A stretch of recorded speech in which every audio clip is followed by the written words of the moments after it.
over the last couple of weeks, many discussions were taking place on whether Ukraine is ready to become a NATO member and whether the alliance is ready to extend its collective security umbrella to shield the country at war, with most likely permanent security threat on its eastern border. But no one has really asked the question, what can Ukraine bring to NATO?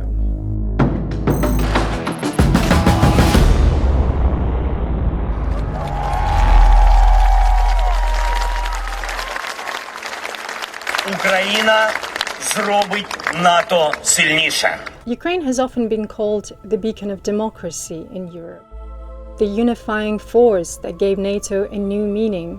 But over the last almost year and a half of active war, Ukraine has become not just the global soft superpower, it has also developed very tangible hard skills on the battlefield.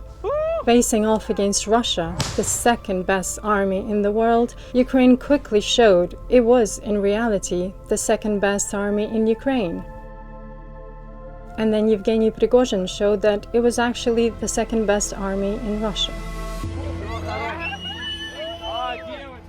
Ukraine is revolutionizing the future of warfare. It grants military experts and strategists in every part of the world a good insight into what that future might look like. Ukraine has also been rapidly developing the new technologies helping it fight the war and minimize the human losses, mostly with the help of the entrepreneurial Ukrainian SMEs.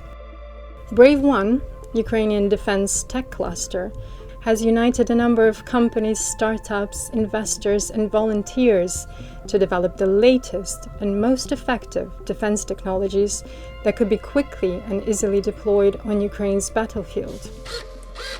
The army of drones, with capabilities ranging from surveillance to reconnaissance to targeting the enemy's positions with guided bombs, are already being actively used in the theater of war. The fleet of naval drones that would be ready to target ships, or the land drones aimed at removing obstacles and demining Ukrainian terrain, are all at the development phase. The most tangible element of war still remains the military hardware. And that is the area where Ukraine holds legacy that the world knows little about. Back in the days of Soviet rule, Ukraine was a home to major strategic military industry plants. All of those facilities, due to the Soviets' willingness to limit sovereignty and self-sufficiency of member states, were designed in a way that would cover only one element of a certain equipment's full production cycle, be it engines for military helicopters or turbines. Nonetheless, the production capacities and the expertise of these factories remain impressive. The best proof for that is the series of Russian attacks targeting the plants since the beginning of the full-scale war last year. As the critical military infrastructure elements, many of them got heavily damaged, but the technologies behind the production, and most importantly, the talent that has developed them, is still there, ready to be redeployed with the first wave of reconstruction. Let's take a look at the most significant ones. Number 1, Malyshev-Morozov plant, founded in 1927 and situated in Kharkiv, was the initial design bureau of tanks T-34, later T-80s, a series of armored vehicles, and the modern flagship tank Oplot, a modernized T-84, which was created for shipment to the US. The plant, with about 60,000 employees, had an output of 800 tanks a year. Number 2, Zoryamash factory in Mykolaiv is known for producing marine gas turbines for hovercrafts, hydrofoils, and ships, including Ukrainian Navy. 3, Bizar, a plant near Kyiv's International Airport, specializes in subsonic anti-ship cruise missiles Neptunes, the ones that sunk Russian flagship Moskva.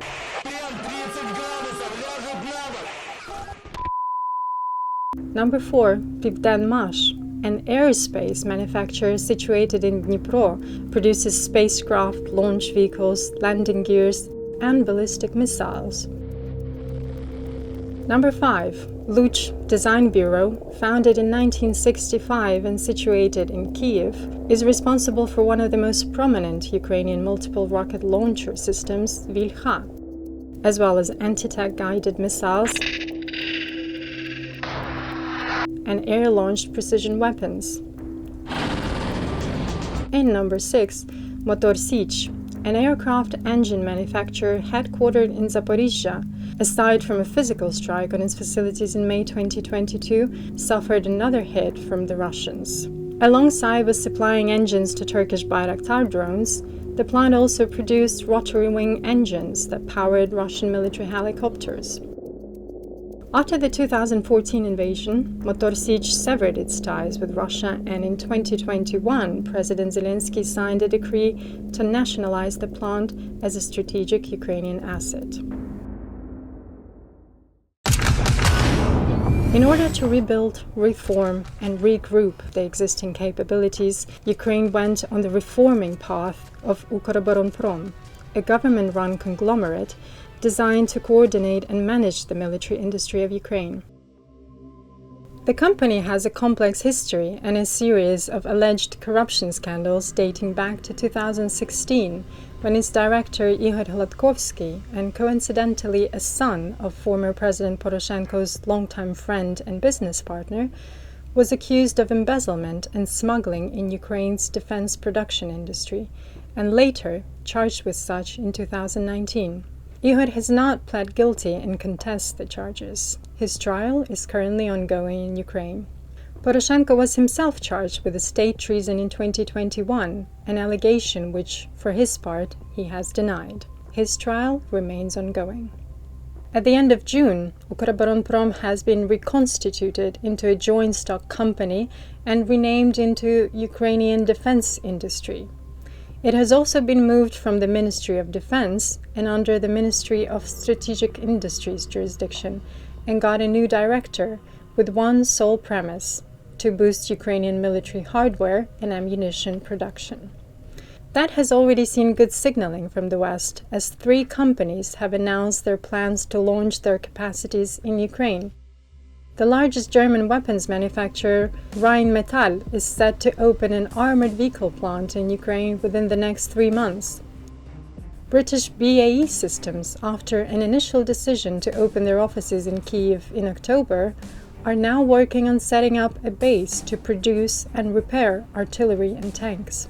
Turkish Baykar is set to open its drone manufacturing plant in Ukraine as per Zelensky's and Erdogan's agreement signed in Istanbul on the eve of NATO summit.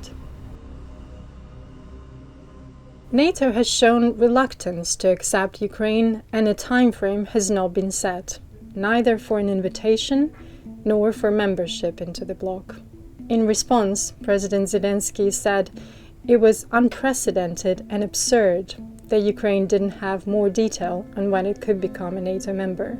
It is obvious that beyond Ukraine being at war, some NATO members are still not over their fears of provoking Russia, particularly when the usage of nuclear weapons is a possibility.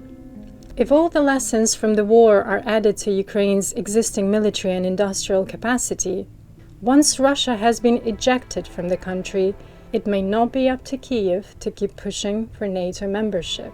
It may be the case that existing members, especially those on the eastern flank, staring at a bruised, humiliated, and angry enemy, regardless of who's in charge, raise their voices and ask that Ukraine be allowed to join the club as soon as possible. Defense in Depth is a weekly video output by the Telegraph of the big defense stories.